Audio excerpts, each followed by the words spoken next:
Assalamualaikum warahmatullahi wabarakatuh. Saya Kurnia Putriani dengan NIM A1C221088 dari R002 Pendidikan Matematika. Di sini saya akan menjelaskan tentang peranan bakat dalam proses belajar matematika untuk memenuhi tugas UTS mata kuliah Psikologi Pembelajaran Matematika. Sebelum melangkah lebih jauh, kita harus tahu dulu nih, apa itu pengertian bakat.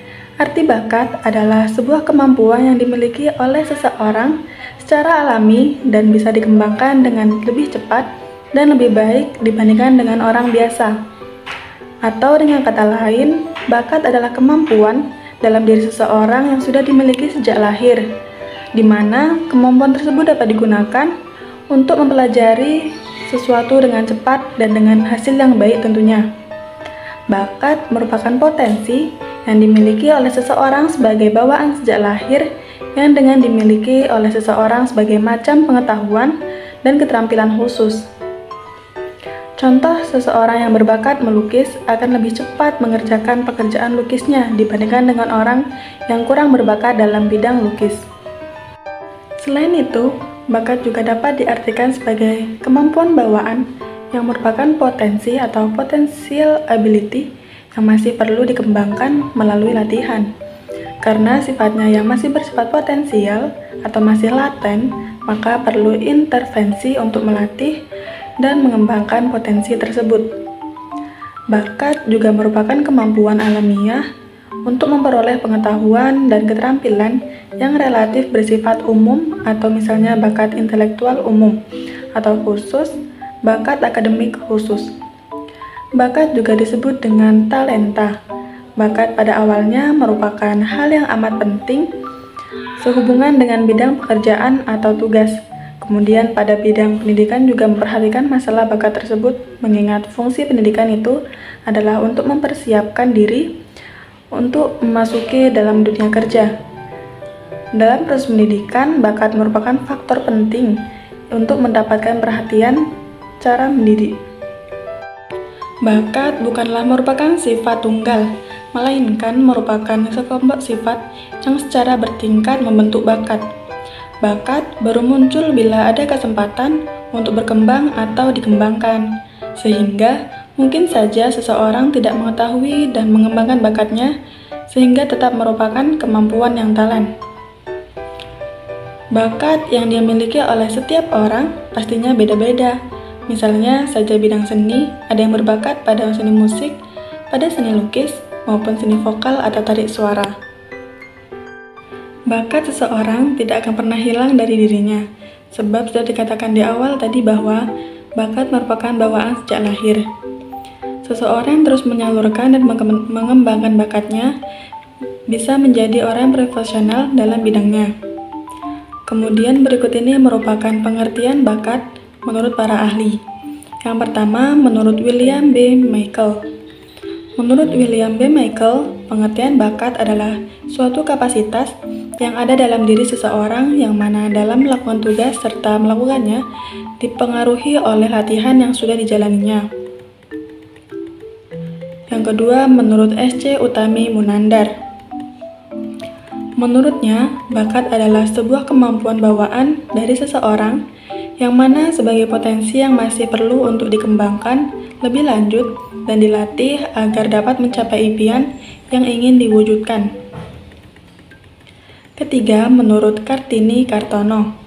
Menurut Kartini Kartono, pengertian bakat adalah hal yang mencakup segala faktor yang ada dalam diri individu yang dimiliki sejak awal pertama kehidupannya, dan kemudian menumbuhkan perkembangan keahlian, keterampilan, dan kecakapan tertentu.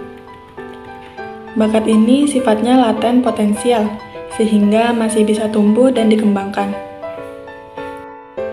Yang keempat, menurut Suganda Pubbakawaca. Menurut Suganda Pubbakawaca, pengertian bakat adalah benih yang berasal dari suatu sifat yang mana baru akan tampak nyata jika seseorang tersebut mendapat sebuah kemampuan dan kesempatan serta kemungkinan untuk dapat mengembangkannya. Kelima, menurut M. Ngalim Purwanto. Menurut M. Ngalim Purwanto, bakat adalah kemampuan dan kecakapan pembawaan, yang mana mengenai kesanggupan dan potensi tertentu yang dimiliki oleh seseorang.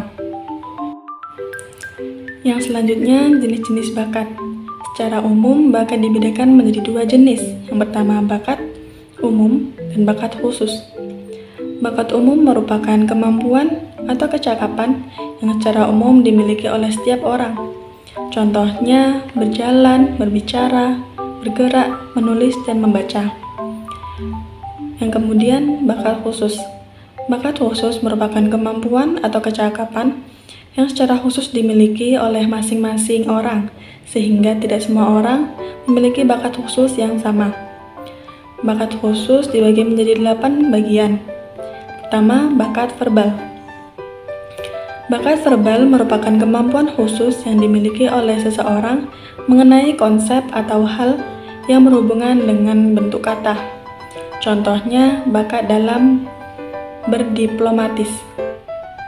Kedua, bakat numerikal. Bakat numerikal merupakan kemampuan khusus yang dimiliki seseorang mengenai konsep atau hal yang berhubungan dengan bentuk angka atau matematika. Contoh, seorang akuntan. Ketiga, bakat skolastik. Bakat skolastik merupakan kombinasi dari kemampuan yang sehubungan dengan kata atau logika dan kemampuan yang berhubungan dengan angka. Seseorang dengan bakat ini akan memiliki kemampuan yang baik dalam mengurutkan, menciptakan hipotesis, berpikir dengan pola sebab akibat, penalaran, serta mencari keteraturan konseptual atau pola numerik. Bakat skolastik umumnya dimiliki oleh para ilmuwan, akuntan, dan pemrograman komputer. Keempat, bakat abstrak. Bakat abstrak merupakan kemampuan khusus yang dimiliki seseorang mengenai pola, rancangan, ukuran, diagram, bentuk, serta posisinya. Yang kelima, bakat mekanik. Bakat mekanik merupakan kemampuan khusus yang dimiliki seseorang mengenai prinsip umum IPA, berbagai alat-alat, dan tata kerja mesin. Bakat yang keenam merupakan bakat relasi ruang atau spasial. Bakat relasi ruang merupakan kemampuan khusus yang dimiliki seseorang dalam mengamati, menceritakan pola 2 dimensi, dan berpikir dalam 3 dimensi. Seseorang dengan bakat ini memiliki kepekaan yang tajam mengenai detail visual dengan mampu menggambarkan sesuatu hal yang nyata dan jelas.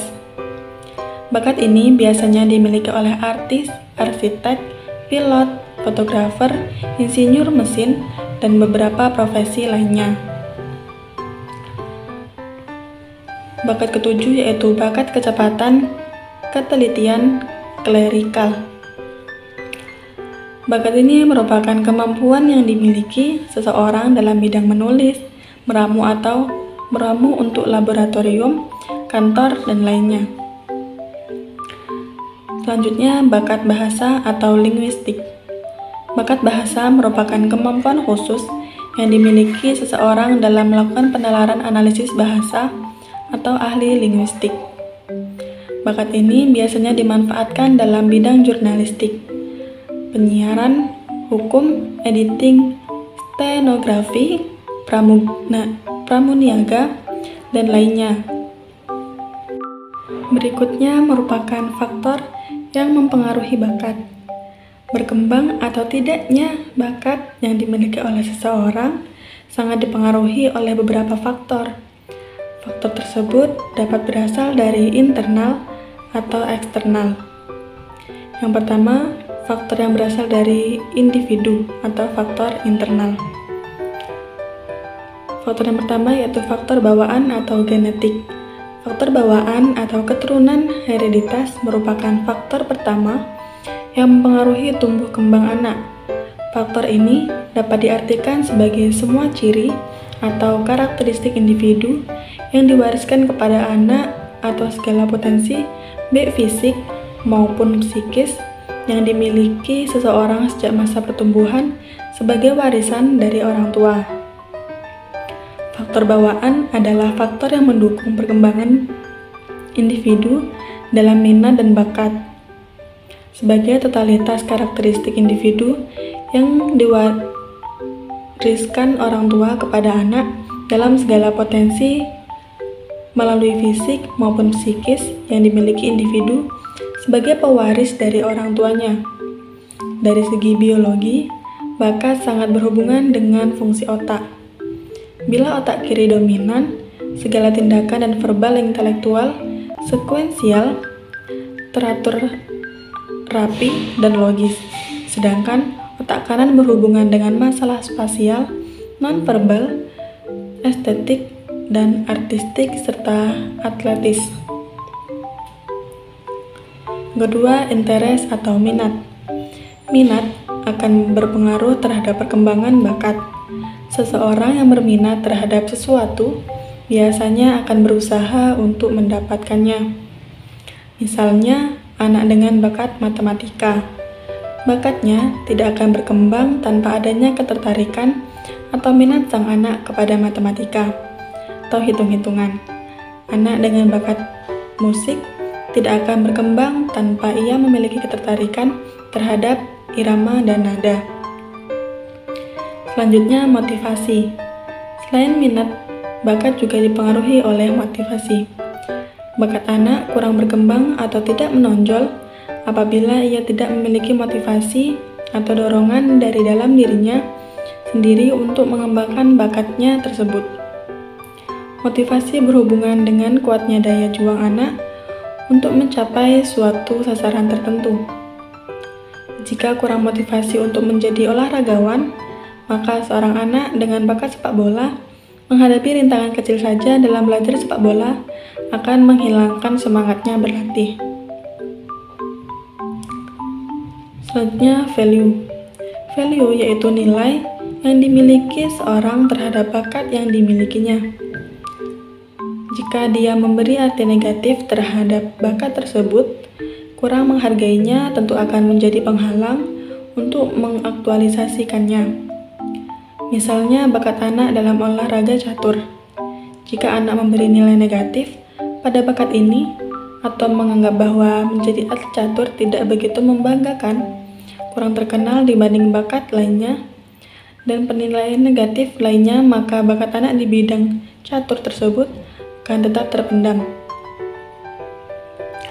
Selanjutnya, keberanian mengambil resiko. Untuk mengembangkan bakat, ada resiko-resiko yang akan dihadapi. Umpamanya, resiko terhadap waktu latihan, ekonomi, tantangan dari orang lain, dan lain-lain. Yang terakhir, keuletan, kegigihan, atau daya juang dalam mengatasi kesulitan yang timbul. Tidak ada suatu prestasi yang dicapai tanpa ada rintangan dan tantangan. Sejauh mana keuletan dan kegigihan yang dimilikinya akan berpengaruh terhadap pengembangan bakatnya. Faktor yang kedua yaitu faktor yang berasal dari luar individu atau faktor eksternal. Meliputi yang pertama, lingkungan keluarga. Lingkungan keluarga merupakan tempat awal untuk mengetahui bakat anak dan menjadikan ajang pelatihan bakat yang ada pada diri anak. Orang tua membimbing anak dalam menggapai bakatnya. Kedua, lingkungan sekolah.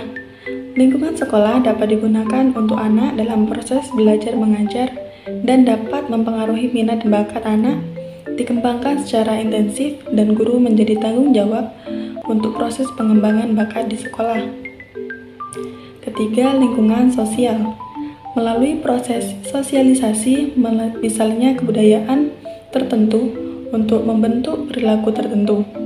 Misalnya, di Iran dilarang seni musik, tari, terutama sekali pada wanita. Kebijakan lingkungan yang seperti ini tentu akan mempersulit pengembangan bakat seseorang.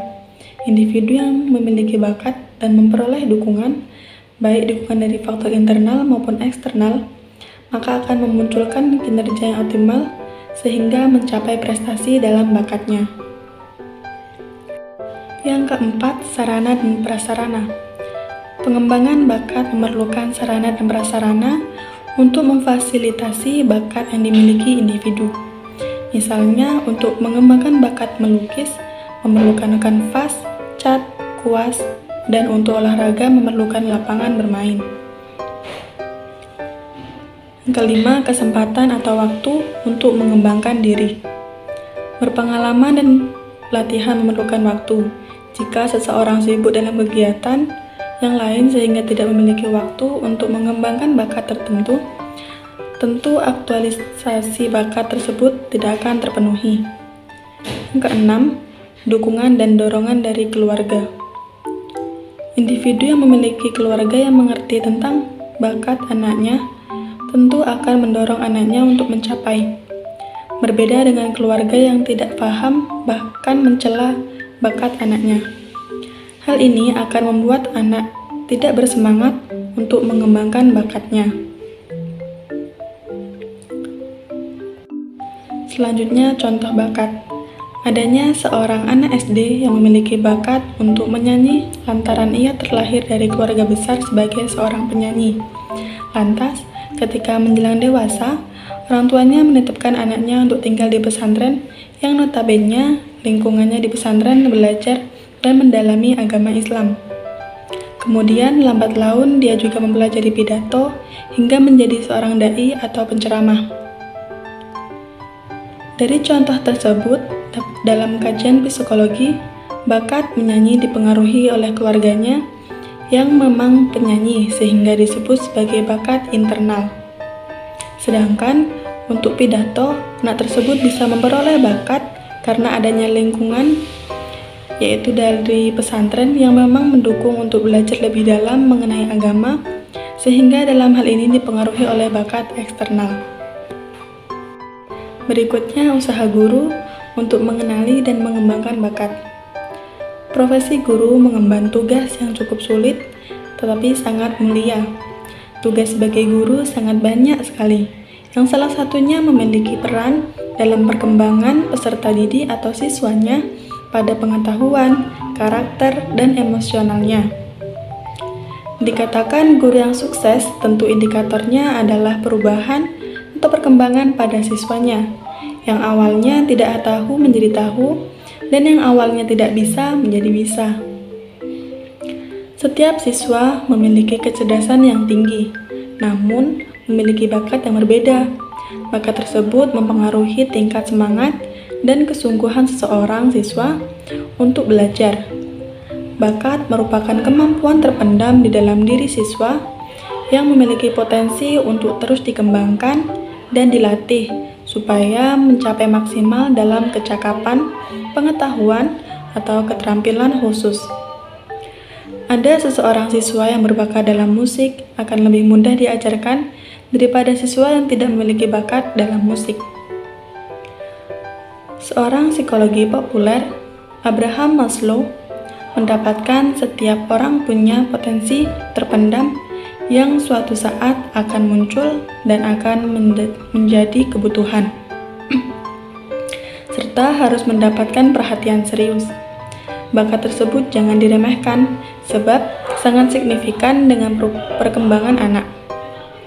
Sebagai seorang guru, juga harus tahu bakat yang terpendam pada siswanya, sehingga guru akan mengarahkan bakat tersebut dengan baik demi masa depan siswa.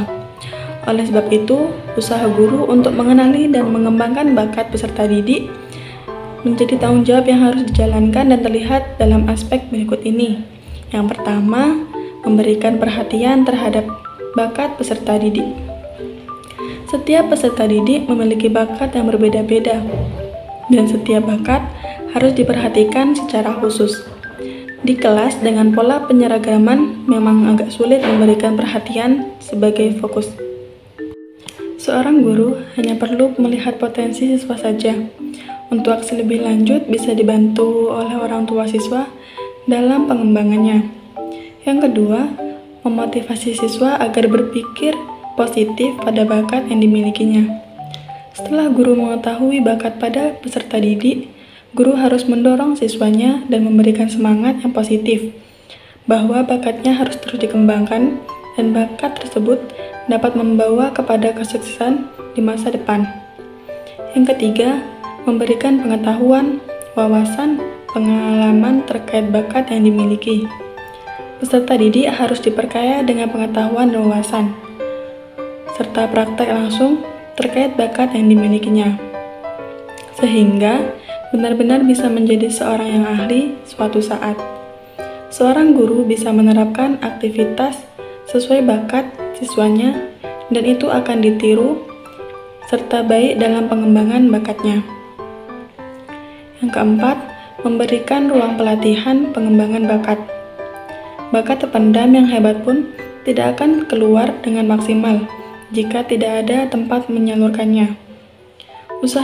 Usaha guru dalam mencari wadah penyaluran bakat perlu dilakukan, supaya bakat yang dimiliki siswa tidak terhenti.